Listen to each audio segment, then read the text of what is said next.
If you're a freelance consultant, you're probably wondering how you can get more clients so you can earn more money. There are 3 parts to getting more clients. Number 1, acquire the lead. Number 2, you need to nurture the lead. And number 3, you need to close the lead. And in this episode, I'm going to be talking about how you get someone from number 1 all the way to number 3. I've been a freelance consultant for more than 20 years, built a multiple 6 figures per year income. And I believe you can do the same if you do what I'm about to share with you. There are 3 rules I follow to go from acquiring a lead to closing the lead. Starting with rule number 1, drop the dreamers. A while ago, someone reached out to me after watching my content. They were interested in hiring me for a project. Now, this was a pretty interesting company. What they did were inspections of telecommunications equipment. And the telecommunications equipment was located in some pretty difficult to access places. So what they did was they used drones and some sophisticated technology that allowed them to capture data to evaluate when certain parts on the equipment needed to be upgraded or replaced. They had all this data. They needed help bringing it all together and creating some dashboards that they would then be able to provide to the telecom companies to help them know when they needed to upgrade their equipment. Now, after an initial phone call, I did my research. I did my due diligence, or at least I thought I did. It was an actual company. It was a foreign company, but it was located in a first world country. So I didn't have any worries there. The owner of the company had an Ivy League degree. That, to me, established some legitimacy right out of the gate. He also showed me data that they had collected, and he showed me pictures that the drones had taken of the equipment. And we had some communication back and forth after that initial phone call. There was another call. There were some emails going back and forth. It took me a little bit of time to get a handle on the scope of the project, but overall it looked like a really solid project. Now, eventually, we discussed the budget. And once I broached that topic, the conversation came to an abrupt halt. I followed up once, and there might have been one communication thereafter, but after that was radio silence. I never heard back. For me, it was a good lesson to learn. I had invested a lot of time into the discovery process in this project. I had invested a lot of time into figuring out what it took, what it would take to do the project, how I could actually help this client. And in the end, I had nothing. I ended up with nothing. There's a businessman I know has a saying. He says, the difference between doers and dreamers is that doers have a deadline. And I say, when it comes to consulting, the difference between doers and dreamers is that doers have dollars. Doers are not just window shoppers. They have an actual budget and they are ready to spend that budget. Now, anytime you spend dealing with dreamers, it's time you're spending in fantasy land. You'll get caught up imagining all the money you're going to make from this project that hasn't actually come to fruition yet. But we all know that imaginary money doesn't work in the real world. So don't wait. Have that conversation about money up front. If you delay, you're wasting both your time and your potential client's time. The truth is, some people just want a big achievement with a small investment. They want a lot for a little. If that's the case, you need to find that out as soon as possible, right away. Now, it doesn't mean you can't help them at all. You could still point them in a direction. You could point them to a resource. Maybe you know someone who would even be willing to do the project for less. Maybe a student who just needs some extra money to get them through school. Whatever you end up doing for them, it's something that at least nudge them to the next step that they need to take on their path to finding a solution. Now, shortly after that, another person reached out to me. We had an initial phone call. And after that initial phone call, I sent them a document. I sent them a document describing how we could work together, how I could work together with them. That document described 3 different ways that I work with clients. And for each of those, it included a rough ballpark range of what each of those engagements would cost. After I sent them the document, I never heard back from them. And you might think, well, that's kind of disappointing, right? No, the truth is that was a win. I didn't waste their time. They didn't waste my time. They clearly didn't have the budget for whatever it was they wanted to do. So this is the best way to filter out dreamers. Put together a document. You can call it how you can work with me or how you can work with us. If you have a company name, how you can work with your company name. Doesn't need to be fancy. Mine is just a 1-page Word document. In that document, you want to list the different ways you work with clients. Describe in each of those sections what your potential client can expect and if you have any requirements of working with you. Most important thing, include ballpark budgets for each of those typical engagements. Now, if you want the exact document that I use with my clients, I'll leave a link in the description below. You can click the link and I'll send you what I use. Now, rule number 2 is lead your lead. When I first started consulting, I was pretty good at development, but I had no idea what I was doing when it came to business. One of the first projects I did was a really large application. This was easily a 6-figure plus, maybe even a multi-6-figure application, which I delivered for a low 5 figures. I think the project price was like $16,000. This project had scope creep that went on for what seemed like forever. So what did I do? I just kept my head down and I kept coding. I kept agreeing to do more and more work, no matter what it took, even though I wasn't being paid anymore. If the client came up to me and said, hey, what about adding this feature? I'd be like, oh, that's great. I think that would really help. What about adding this feature? Yeah, that's a great suggestion. I could see how that would really make the application better. Let's do it. And I would continue to do that throughout the course of the project. That's what I used to do. When I first started out, I didn't know any better. First of all, I did whatever it took to get the project, including lowering my price, sometimes even promising to do things that I didn't even really know how to do. Now, that's not always a horrible strategy because it forces you to learn a lot and expand your skill set. But the key is I didn't do it with the right heart. I just was desperate to get the project. And then once I got the project, I did whatever the client wanted, even if it went way beyond the scope. And what I did, in the back of my mind, I chalked it up to investing in the relationship. Now, why did I do that? Why would I just agree to do anything? The truth is, I was afraid. I was afraid to say no to the client. I was afraid that pushing back against the client would make them upset with me. And if they got upset, then I'd never get any more work from them. So with this particular client, what happened? Well, in the end, it did turn out to be a long-term client relationship. But here's the kicker. I worked for years at below market rate. What happens when you work for years at below market rate when it's clearly not a win-win, when the client is getting the better end of the bargain? You start having this low level discontentment that just runs through everything you do. And this will build frustration. Now, when I eventually couldn't take it anymore and pushed back against the client, told them I needed to charge them more, the relationship came to an end. They weren't happy. I wasn't happy. And it was just not a good way to end a client relationship. And that is the problem with not communicating with the client clearly from the start. You're doing both yourself a disservice and you're doing them a disservice. You're doing yourself a disservice because you could actually be doing other work for better pay.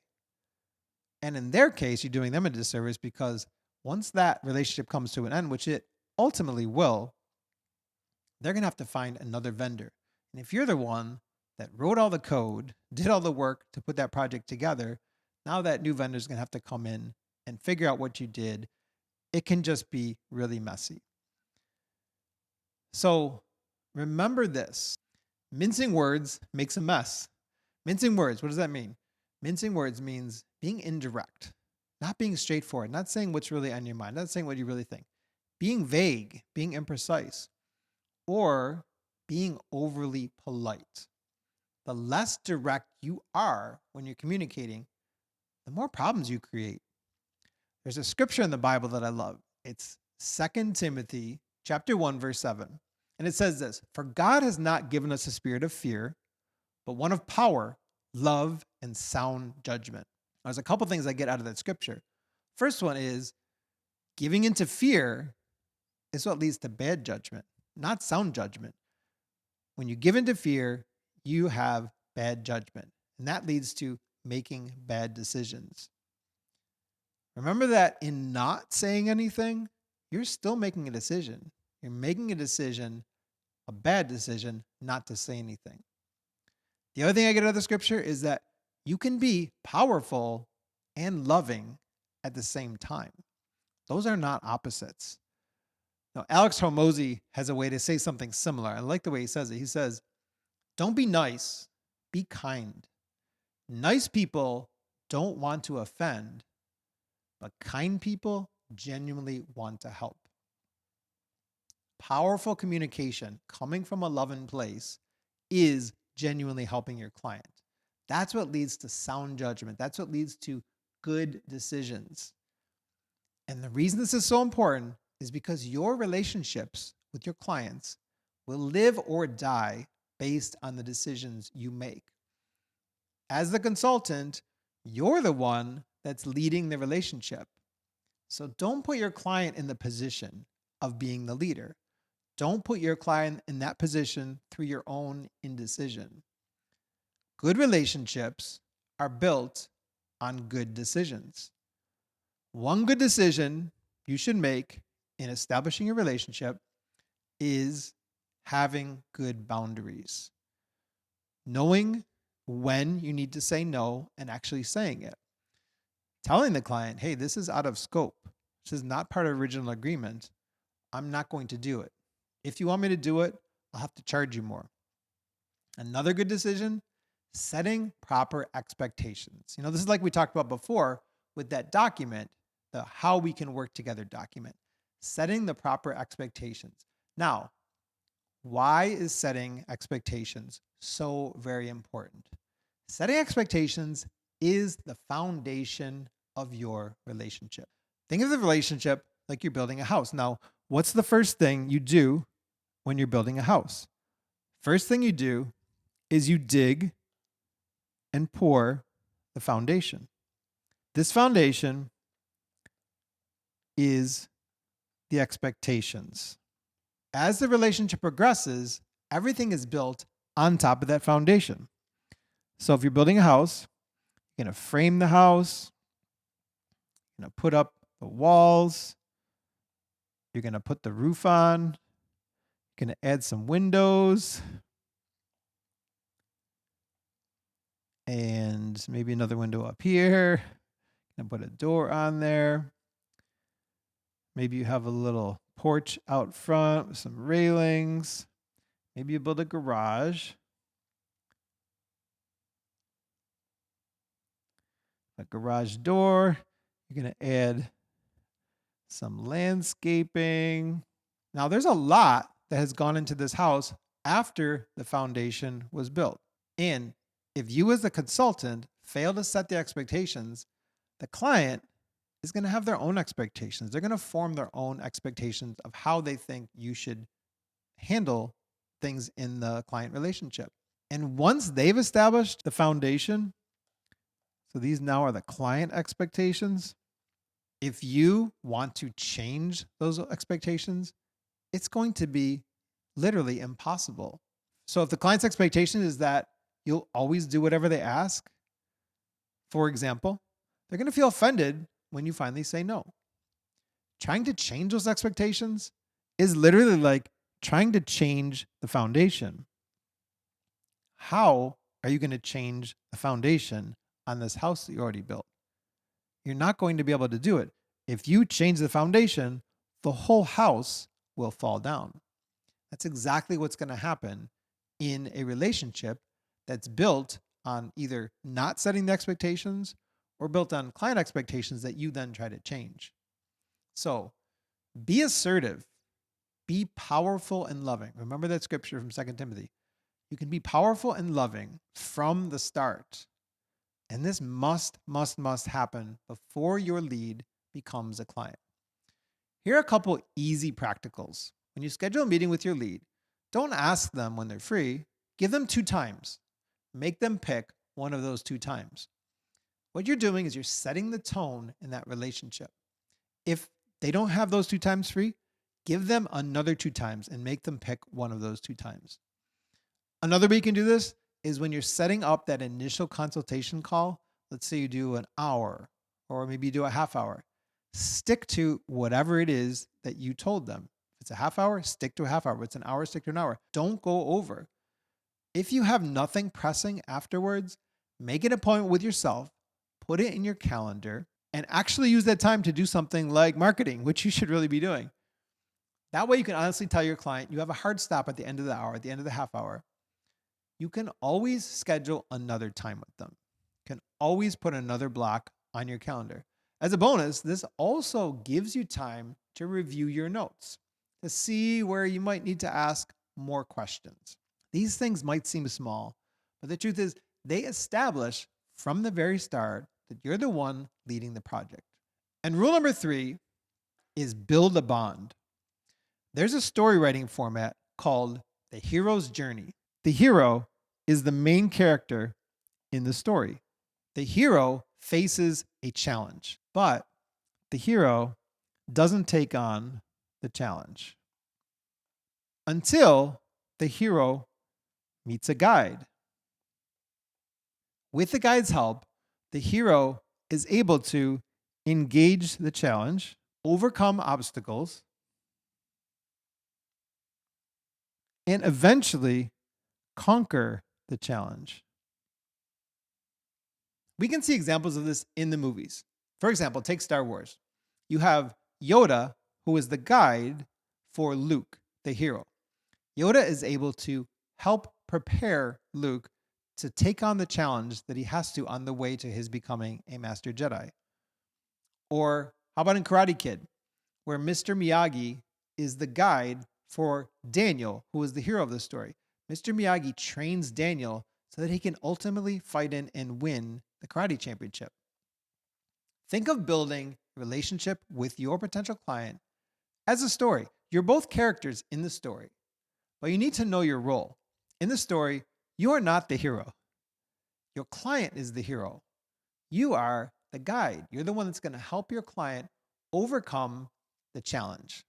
Now, the important thing about the guide is that the guide has a deeper understanding of what it takes than the hero does. Why? Well, the guide has already been there before. They know what it takes to get to where the hero wants to go.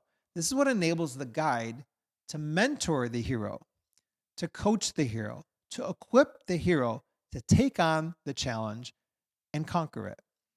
We think back to the Star Wars saga, right? Why was Yoda able to help Luke Skywalker to becoming a powerful Jedi? Well, because Yoda was a powerful Jedi himself. He had already gone through that journey.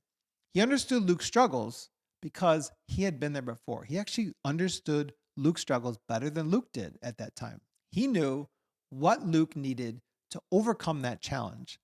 And it's the same with consulting. You need to understand your client's challenges, and you need to understand them even better than your client does. If you think about it, your client is busy running their business. They have many challenges. The one that they came to you to help solve is not their only challenge. They have plenty of other things to worry about, and they cannot solve them all. That's why they came to you for help. What they're doing is they're willing to spend money to buy back their time. To buy back their time so they actually spend that time running their business. Not only do you need to understand your client's challenges, you also need to know how to overcome your client's challenges. And this is where your expertise comes in. This is where your skills that you have that the client doesn't have are able to help get to that solution. You set them on the right path, you guide them along, and you help them solve their challenges. And the key to all of this, think of the movies. There's a deep relationship that forms between the hero and the guide. The hero comes to truly rely on the guide. So much so that the hero goes back again and again to the guide for help. They actually seek them out.